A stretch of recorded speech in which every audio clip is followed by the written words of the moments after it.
Assalamualaikum dan selamat sejahtera. So, ni adalah sambungan seterusnya tentang kita akan buat kuis dalam Kaizala pada hari ini. Okey, dalam Kaizala ni dia ada specialnya, dia ada kita punya profile So, kita ada group kita sendiri.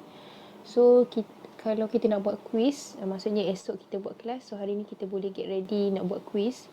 So, kita boleh send lah dekat sini. Okay, cara dia, kita klik dekat klip kertas ni. So, bahagian kuis. Okay, kuis.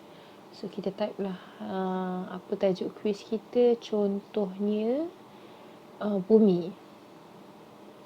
Okay, jadi sila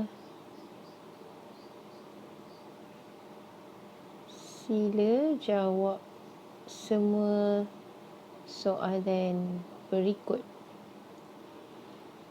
Okey, so cover kita boleh letak gambar bumi. So next, add question. So kita nak letak bumi berbentuk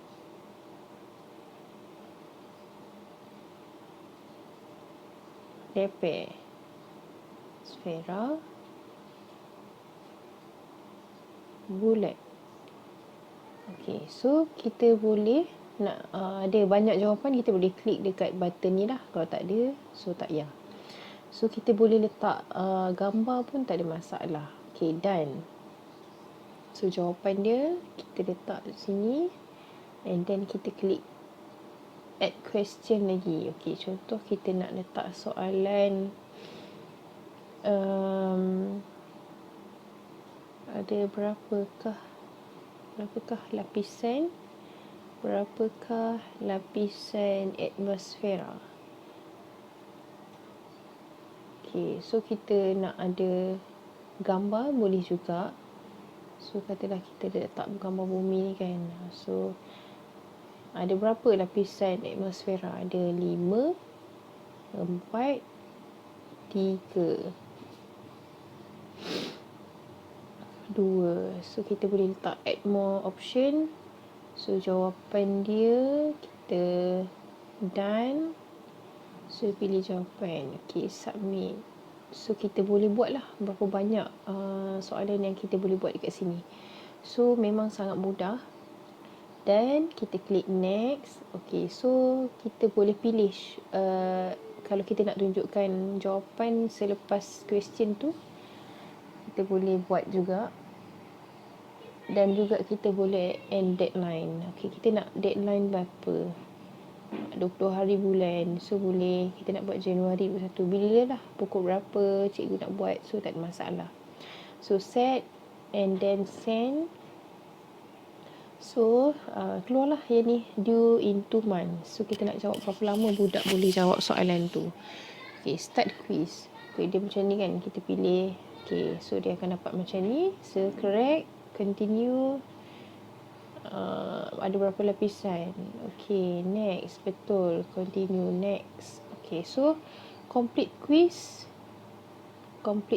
So score kita dapat 100%. So bila yang dekat sini kita boleh tengok siapa yang ambil quiz tu. So yang ambil quiz tu kita. Kalau ada ramai, siapa yang ambil tu dia akan tulis lah siapa yang ambil dan berapa markah dia. So kat situ cikgu boleh buat analisis. Student cikgu jawab berapa betul dan berapa salah kan. Soalan mana yang salah dan betul. So sangat mudah. Kat situ kita boleh sama-sama bincang dengan pelajar kuis yang kita buat.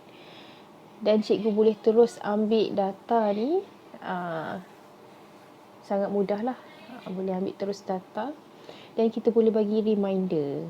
Okay, reminder balik. Kita remind suruh ada yang tak jawab lagi. Dia hantar balik lah. So ni kan, dia hantar balik. Suruh jawab soalan ni. Quiz reminder. Okay, so memang sangat-sangat mudah. So kita boleh share juga quiz ni dekat mana. Dan kita boleh like, kita boleh komen. Okay, good. So kita boleh komen good. Macam tu. Okay, so memang sangat-sangat best lah quiz Kaizala ni. So